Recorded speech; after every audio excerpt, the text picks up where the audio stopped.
말씀, 고린도후서 5장 9절 말씀 봅니다. 그런즉 우리는 몸으로 있든지 떠나든지 주를 기쁘시게 하는 자가 되기를 힘쓰노라.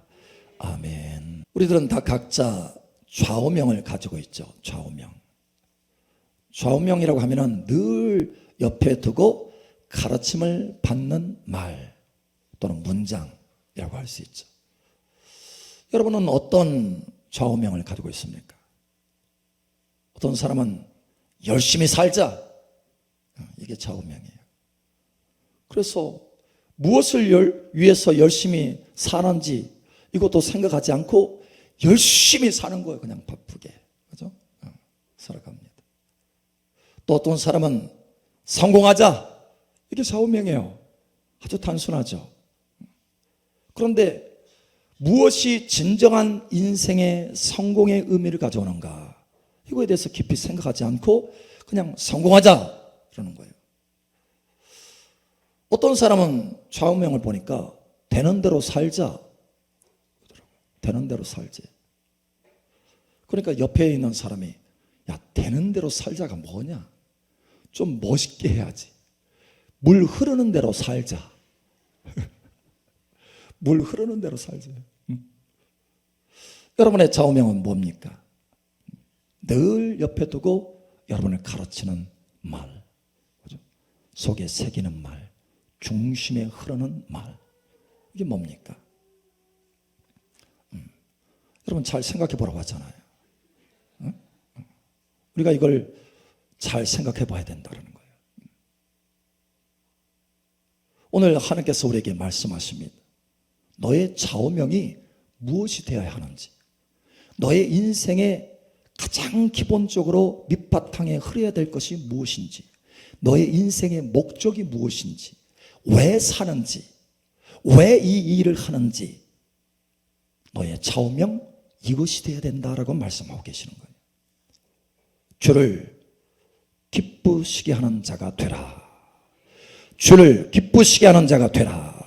주를 기쁘시게 하는 자가 되라, 이거예요. 오늘 하나님의 사람 사도 바울은 이걸 알았어요. 이것이야말로 하나님의 심판대 앞에 섰을 때 담대하게 설 수 있고 칭찬받을 수 있다는 것을 알았어요. 그래서 나는 어찌하든지 거하든지 떠나든지 이 땅에 살든지 죽든지 어떤 상황이든지 나는 한 가지, 주를 기쁘시게 하는 자가 되기를 원한다. 뿐만 아니라 내가 힘쓴다, 애쓰고 노력한다, 이 한 가지 목적을 향해서 주를 기쁘시게 하는 자가 되기를 위해서 힘써노라 라는 거예요. 여러분, 하나님의 말씀으로 저와 여러분의 인생이 조율되시기를 축복합니다. 주를 기쁘시게 하는 자. 여러분, 우리가 이사할 때 보면 제일 옮기기 힘든 물건이 있어요. 그 중에 하나가 피아노입니다. 피아노. 얼마나 덩치가 크고 무겁습니까? 그걸 낑낑거리면서 엘리베이터가 없으면 계단을 타고 올라가는데 텅텅 너무 무거우니까 부딪히는 거, 여기 부딪히고 저기 부딪히고. 또 이사할 때 차로도 계속 가면서 방지턱이 텅텅 텅텅 하잖아요. 그래서 딱 옮겨놓는데 옮겨놓는 것으로 끝나지 않잖아요. 그죠? 왜냐? 소리가 엉망이 됐어요. 여기저기 부딪히느라고 소리가 엉망이 됐어. 그러면 조율을 해야 되는 거예요. 조율사를 불러서 조율을 해야 되는 거예요. 그 각 건반마다 고유한 소리가 있어요. 딱 맞는 소리가 있습니다. 딱 맞는 주파수가 있어요. 그런데 다 헝클어졌어. 여기 부딪히고 저기 부딪히고 이거 다 헝클어졌어. 그럼 그걸 조율해야 되는 거예요. 각 건반에 정확하게 맞는 소리에 맞춰서 계속해서 듣고 또 들어서 거기에 정확하게 맞추는 거예요. 이게 조율입니다. 시간이 오래 걸려요. 아주 민감한 일들인 것입니다. 그만큼 시간이 노력이 많이 들어가는 거예요. 여러분, 사실 우리의 삶도 마찬가지예요. 세상 가운데 살면서 여기 부딪히고 저기 부딪히고 자꾸 음이 갈라지고 삐뚤어지고 왜곡되고 망가집니다. 우리 하나님께서 우리를 창조하신 그 목적대로 우리가 살아가는 것이 아니라 여기 부딪히고 저기 부딪히니까 계속 엉망이 되는 거예요. 소리가. 하나님께서 듣기를 원하시는 그 소리가 나타나지 않는 거예요. 여러분, 이 시간 하나님의 은혜 가운데 조율되시기를 예수님 축복합니다. 우리에게 조율하는 정확한 기준이 있어요. 캐논, 하나님의 말씀입니다. 하나님의 말씀이에요. 세상의 소리가 아니고 세상의 가치관이 아니고 우리를 창조하신 하나님의 말씀입니다. 이 말씀에 조율되어야 되는 거예요. 그런데 하나님께서 오늘 우리에게 말씀합니다. 너의 좌우명은 오직 주를 기쁘시게 하는 자 되는 것. 할렐루야. 이것이 너의 좌우명이 되어야 된다라는 거예요. 여러분, 우리들의 문제는 우리 자신을 기쁘게 하려고 애를 쓴다라는 거예요. 힘을 쓰고 땀을 흘린다는 거예요. 우리 자신을 기쁘게 해서, 나를 위해서 살기 위해서 산다는 거예요. 그게 문제예요. 자기 자신을 기쁘게 하기 위해서 산다면 결단코 기쁨은 얻지 못할 것입니다. 왜냐? 하나님이 말씀하셨거든요. 누구든지 목숨을 얻고자 하는 자는 목숨을 잃을 것이요, 나를 위해서 목숨을 잃는 자는 목숨을 얻으리라. 예. 주를 위해서 주를 기쁘게 하는 자는 반드시 기쁨을 얻게 될 것입니다. 그러나 자기의 기쁨을 위해서 사는 자는 그 기쁨을 절대로 얻을 수 없을 것입니다. 이게 진리예요. 진리. 여기 하나님의 사람 사도 바울은 기쁨으로 충만한 사람입니다. 심지어 핍박 가운데 복음을 증거하다가 핍박 가운데 감옥에 갇혔는데 감옥 속에서도 그 칙칙한 감옥, 그 고통스러운 감옥, 그 어둠의 감옥 속에서도 기쁨이 충만해요. 그래서 편지를 쓰면서 너희는 주 안에서 기뻐하라. 다시 말하노니 기뻐하라. 왜요? 내가 기쁨이 충만하기 때문에. 나는 감옥 속에서도 기쁨이 충만하다. 핍박 가운데서도 이 기쁨이 충만하다. 할렐루야. 나의 기쁨은 나의 기쁨이 아니야. 주님께서 주신 기쁨이야. 할렐루야. 예, 주님께서 친히 말씀하셨죠. 이것을 너에게 이름은 나의 기쁨이 너희 안에 있어 너희 기쁨이 충만되게 하려 함이라. 여러분, 주 예수님의 기쁨으로 충만되시기를 예수님 여러분 축복합니다. 그래서 우리가 달라져야 돼요. 하나님의 말씀으로. 제가 언젠가 어느 분이 저에게 질문한 적이 있어요. 당신의 모토는 뭡니까? 그러니까 좌우명은 뭡니까? 물어본 거예요. 사실은 외국인이 물어봤어요. 저는 단 1초도 주저하지 않고 바로 주님을 기쁘시게 하는 자가 되는 것입니다. 주님을 기쁘시게 하는 자가 되는 것입니다. 주님을 기쁘시게 하는 자가 되는 것입니다. 아, 당신 크리스찬이냐? 아, 크리스찬이다. 하더라고요. 여러분, 어떤 사람이 때로는 저에게 물어봐요. 목사님의 좌우명은, 이 모토는 세계 선교 아닌가요? 목사님의 모토는 주 예수님의 신부되는 거 아닌가요? 예, 맞습니다. 그것도 하나죠. 여러분, 그러나 그거보다 더 근본적인 좌우명이 있어요. 더 근본적인 목적이 있습니다. 내가 왜 세계 선교를 하느냐? 주님을 기쁘시게 하기 위해서 세계 선교하는 거예요. 내가 왜 이렇게 목회를 하느냐? 주님을 기쁘시게 하기 위해서 목회하는 거예요. 예, 나의 중심은 항상 그것이 있어요. 항상. 여러분, 주 예수님을 기쁘게 하는 삶이 되시기를 예수님 축복합니다. 주를 기쁘시게 하는 자, 할렐루야. 이것이 하나님이 원하시는 삶이에요. 여러분, 달라지셔야 됩니다. 오늘 하나님의 말씀에 이렇게 말하죠. 9절에 그런즉 우리는 몸으로 있든지 떠나든지 주를 기쁘시게 하는 자가 되기를 힘쓰노라. 이는 우리가 다 반드시 그리스도의 심판대 앞에 나타나게 되어 각각 선악간에 그 몸으로 행한 것을 따라 받으려 함이라. 예, 우리가 심판대 앞에 설 때 한 가지 기준입니다. 아주 명확한 기준이 있어요. 우리 삶을 평가하는 아주 명확한 기준, 영원한 심판하는 명확한 기준, 그것은 바로 주님을 얼마나 기쁘시게 했느냐, 이것입니다. 네가 주님을 기쁘시게 하는 자가 되었느냐, 그렇지 않았느냐예요. 여러분, 그러니 저와 여러분의 인생의 좌우명이 달라지기를 예수님 축복합니다. 늘 옆에 두고 나는 주님을 기쁘시게 하는 자 되기를 힘써야 되겠다. 나는 주님을 기쁘시게 하는 자 되기를 힘써야 되겠다. 여러분 늘 옆에 놓으시기 바랍니다. 오늘 우리가 성찬해. 그죠? 성찬. 성찬은 주님을 기념하는 것입니다. 주님의 죽으심을, 우리 위해서 죽으심을 기념하는 거예요. 성찬은 또한 사랑의 언약을 기념하는 것입니다. 언약. 주 예수님이 죽으시기 전날 밤에 말씀하셨어요. 잔을 드시고. 그죠? 이것은 너희를 위해서 흘리는 바, 나의 언약의 피다. 언약의 피다. 언약의 피다. 너를 사랑해서 흘리는 언약의 피다. 너를 저 지옥에서 건지려고 흘리는 언약의 피다. 여러분 엊그제 한 분이 그런 간증을 하더라고요. 그런 얘기를 하더라고요. 몸이 너무 아파요. 디스크로 너무 아파. 고통이야. 단 1초도 쉬지 못하도록 3일 동안 그렇게 고통 가운데 힘들었대요. 잠도 자지 못하고. 병원에 가서 무통주사를 맞는데도 안 듣는 거예요. 단 1초도 쉬지 못했대요. 그러면서 하는 말이 지옥을 경험했더라. 지옥 같았다는 거예요. 여러분, 그런데 하나님이 주 예수님의 피를 흘려서 저와 여러분을 그러한 지옥에서 건져내신 줄 아시기 바랍니다.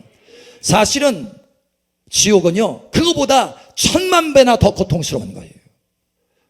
영원히 쉴 수가 없습니다. 단 1초도 쉬지 못하고 그 지옥에서 고통받는 거예요. 그런데 그 고통에 마땅히 그 고통을 받아야 될 저와 여러분을 예수님께서 친히 십자가에서 그 처절한 고통으로 피를 흘리시고 죽으셔서 구원하셨습니다. 구원하셨습니다. 언약의 피를 흘리셔서 구원하셨습니다. 건지셨습니다. 하나님의 자녀되게 하셨어요. 영생을 주셨어요. 할렐루야. 예, 언약입니다. 언약. 무슨 얘기냐면 내가 너를 위해서, 너를 사랑해서, 너를 너무 사랑해서 내가 너를 위해서 죽을 테니 너는 나를 위해서 살아라. 내가 너를 위해서 죽을 테니 너는 나를 위해서 살아라.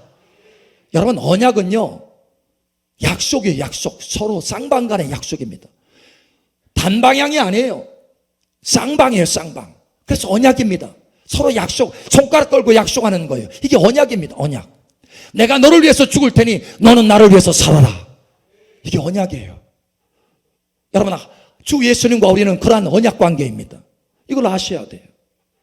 그래서 주님께서 이렇게 말씀합니다. 고린도후서 5장 14절 15절. 그리스도의 사랑이 우리를 강권하시는도다. 우리가 생각하건대 한 사람이 모든 사람을 대신하여 죽었은즉 모든 사람이 죽은 것이라.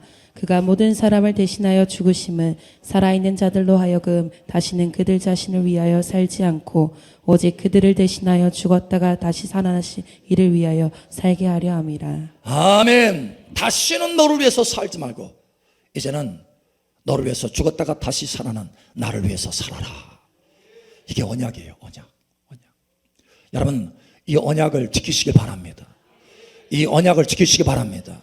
예, 지켜야 돼요. 마태복음 5장에 보면 주님께서 친히 비유 하나를 듭니다. 아주 중요한 비유예요. 주님 오시는데, 그죠? 주님 다시 오시는데, 주님 재림하시는데, 주님 다시 오시는데, 반드시 왕의 권세를 가지고 아버지의 영광을 가지고 다시 오시는데, 그때 교회 안에 10사람이 있다라는 거예요. 10사람. 10처녀가 마치 신랑을 기다리듯이 기다리고 있어요. 자, 그런데 교회 안에 10사람이 있는데 5사람은 슬기롭고 5사람은 미련하다. 그래서 5사람은 등불을 준비하고 5사람은 김이 다 떨어져가는 등불밖에 없다. 등불이 다 꺼져가는 거예요. 그래서 주님을 맞이하지 못합니다. 여러분, 무슨 얘기냐면 5사람은 언약을 지키고 있는 거예요. 주님을 사랑하고 있어요. 주님을 위해서 살아갑니다. 주님을 기쁘시게 하기 위해서 살아가는 거예요. 그 삶이. 그런데 나머지 5사람은 자기를 기쁘게 해서 사는 거예요.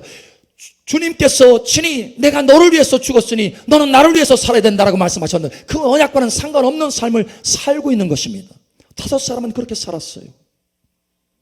자기 자신을 기쁘게 하기 위해서, 자기를 위해서 살았어요. 여러분, 어떻게 됐습니까? 5사람, 슬기로운 5사람은 주님의 그 잔치가 벌어지는 성에 들어갔어요. 그리고 문이 딱 닫힙니다. 나머지 이제 5명이 들어오려고 하는데, 주여, 우리에게 주님의 그 문을 열어주시옵소서. 나는 너희를 도무지 모른다. 내게서 떠나가라. 모른대요. 모른다는 거예요. 왜 모릅니까? 왜? 언약을 지키지 않았던 거예요. 주님과 아무 상관이 없는 거예요. 언약을 지키지 않았으니. 모른다. 여러분, 많은 하나님의 자녀들이, 많은 교회에 다니는 성도들이 이와 같이 될 수 있다는 거예요. 여러분, 세상 사람 10명에 대해서 말하는 것이 아닙니다. 하나님의 교회에 다니는, 신랑을 기다리는 10사람에 대해서 말하는 거예요. 여러분, 그러니 오늘 우리가 우리 인생을 살아가면서 조율해야 되는 거예요. 하나님의 말씀을 따라서 다시 우리의 소리가 우리 자신을 기쁘게 하는 소리가 아니고 주님을 기쁘시게 하는 소리로 조율돼야 되는 거예요. 여러분, 조율되시기 바랍니다. 바뀌어야 되는 거예요. 오늘 피아노 얘기를 했어요. 피아노 조율하듯이. 피아노 조율하는 게 쉽지 않습니다. 여러분, 우리가 하나님의 말씀을 가지고 우리의 인생을 조율하는 거 쉽지 않습니다. 그러나 반드시 해야 되는 거예요. 여러분, 반드시 하시기 바랍니다. 하나님의 성령께서 도와주실 것입니다. 말씀을 따라서 바꿔야 돼요. 다시는 우리 자신을 위해서 사는 것이 아니라 우리를 위해서 죽고 다시 사신 주님을 위해서 사셔야 돼요. 여러분, 마음속에 있는 깊음 속에서 내가 인생을 사는 이유와 목적이 뭐냐, 이걸 명확하게 하셔야 돼요. 주님을 기쁘시게 하는 자 되는 것, 이것이 우리의 인생의 목적입니다. 할렐루야. 여러분, 한번 살펴보세요. 조율해보세요. 여러분, 삶을 한번 살펴보세요. 내가 왜 이 일을 하는가? 내가 직장터에서, 일터에서 왜 이 일을 하는가? 왜 합니까? 돈 벌려고요? 내 삶을 꾸리기 위해서요? 가족들 부양하기 위해서요? 여러분, 만약에 그것이 그 일을 하는 이유라고 한다면 반드시 돌이켜야 됩니다. 너희는 무엇을 하든지 주께 하듯 하라. 이는 너의 유업의 상을 주께 받을 줄 알미니라. 우리는 주님을 섬기는 거예요. 무엇을 하든지 주님을 기쁘시게 하도록 섬기는 것입니다. 일터에서 상사만 기쁘게 하려고 하는 게 아니에요. 사람을 기쁘게 하는 것이 아니라 일터에서 나를 그 일터에 세우신 하나님, 나를 그 일을 시키시는 하나님, 그 하나님을 기쁘게 하기 위해서 그 일을 하는 거예요. 여러분, 바꾸셔야 됩니다. 그래야 진정으로 승리하고 성공하는 삶이 될 수 있는 거예요. 하나님이 평가할 때 그래 잘했다 칭찬받는 승리자의 면류관을 쓰는 삶이 될 수 있는 것입니다. 여러분, 그러니 오늘 이 말씀을 가지고 변화되시기를 예수님 여러분 축복합니다. 오늘 성찬입니다. 이 성찬에 여러분이 예수님의 그 몸과 피를 기념하는 이 떡과 잔을 먹고 마시면서 여러분 다시 한번 이 성찬을 통해서 우리의 삶을 다시 한번 조율하시기를 예수님 축복합니다. 말씀대로 조율하시기를 예수님 축복합니다. 주님을 기쁘시게 하는 자, 주님을 기쁘시게 하는 자, 주님을 기쁘시게 하는 자 되기를 힘쓰시기를 예수 그리스도의 이름으로 축복합니다. 아멘.